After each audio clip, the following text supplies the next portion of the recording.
Hello everyone and good evening to Dr. Doria. We will be presenting case study 3 today. I'm Kalaivani, the group leader, and my team members are Afika, Rosida, and Vijay Satthi.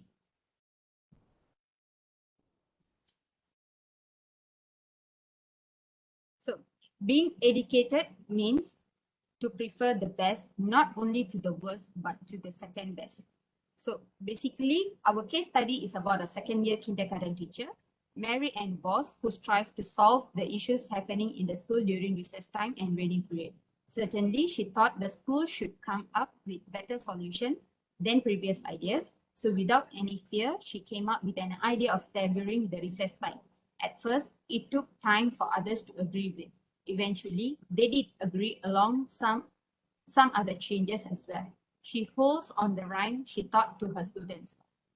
Good, better, best. Never let it rest till your good is better and your better best. There goes our case study title, Good, Better, Best.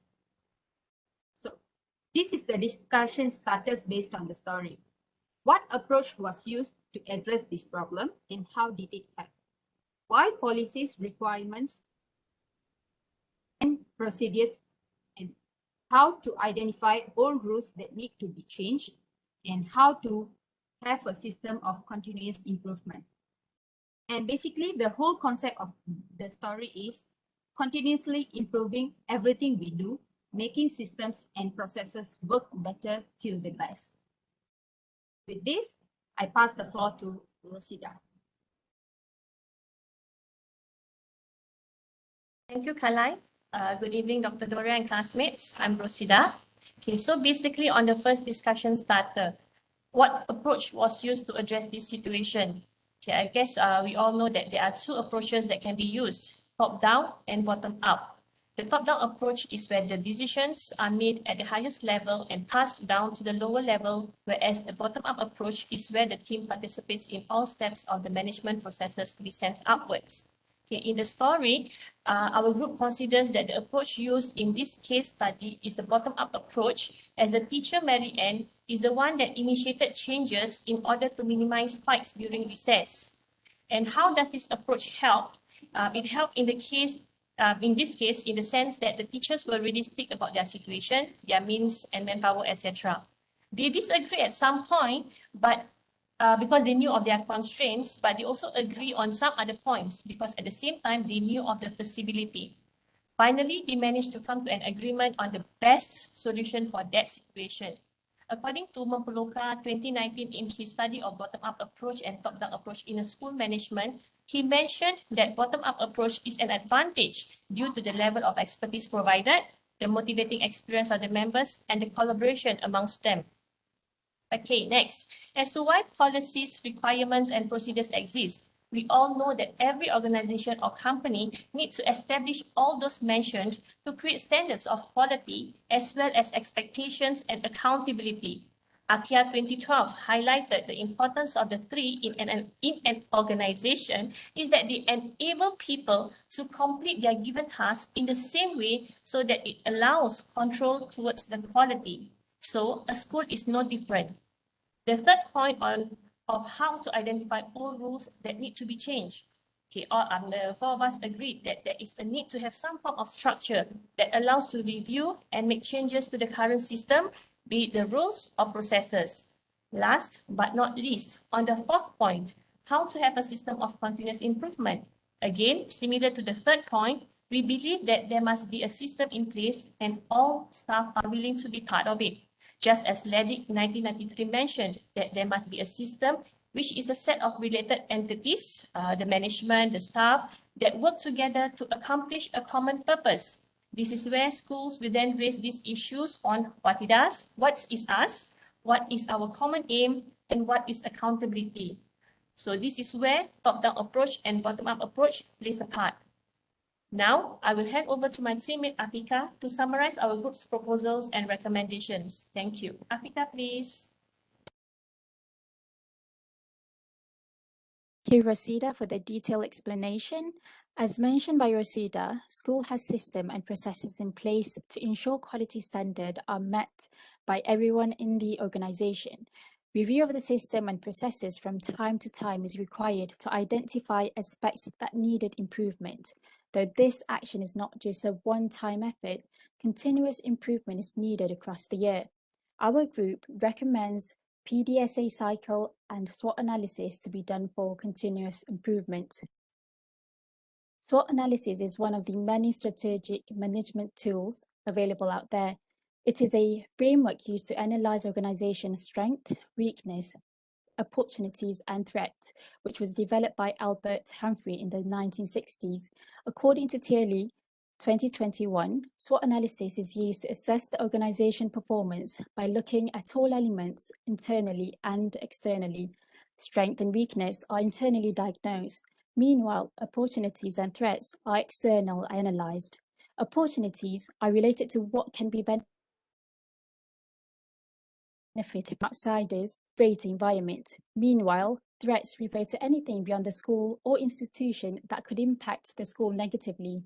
By identifying these four factors, school can then build on their strength, eliminate the weakness, exploit opportunities, and counter the threats. In case of Marianne and colleague from the case study, they realized something needed to be changed to solve the fighting issue during recess. They laid down the possible solution, but realized there were challenges to it.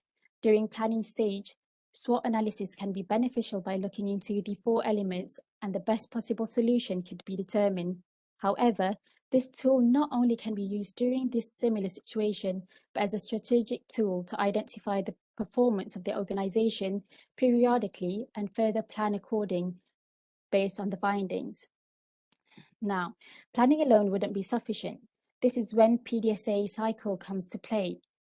PDSA cycle is one of the many concepts of continuous improvement available. It is an abbreviation of Plan, Do, Study, Act, which was introduced by Edward Deming in the 1950s.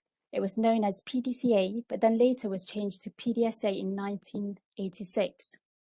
The study stage was initially known for check, which many quality practitioners find it inadequate, thus the change of word to refer to the process of analysis data and reflecting its meaning. In brief, according to Taylor et al. 2014, in the plan stage, a change aimed at improvement is identified. The do stage sees this change tested. The study stage examines the success of the change, and the act stage identifies adaptation and next steps to inform a new cycle. PDSA could be implemented from time to time to improve the situation of the institution. It is an iterative process that needs to be done over and over again to ensure that the organization is performing well and objectives are met. Although it might sound straightforward, changes and improvements come with challenges. Hence, I'm passing to my teammate Vijaya Sakti to summarize the queries related to our recommendation. Thank you. Our group come up with three queries that as discussed, that is feasibility, expectation versus reality, and resistance. The first is how does the role of principal or leader play in ensuring the successful implementation of review system and process. The second is how does the bureaucracy impact the implementation of process change, and also how to minimize or reduce resistance among employees when changes are implemented across the organization.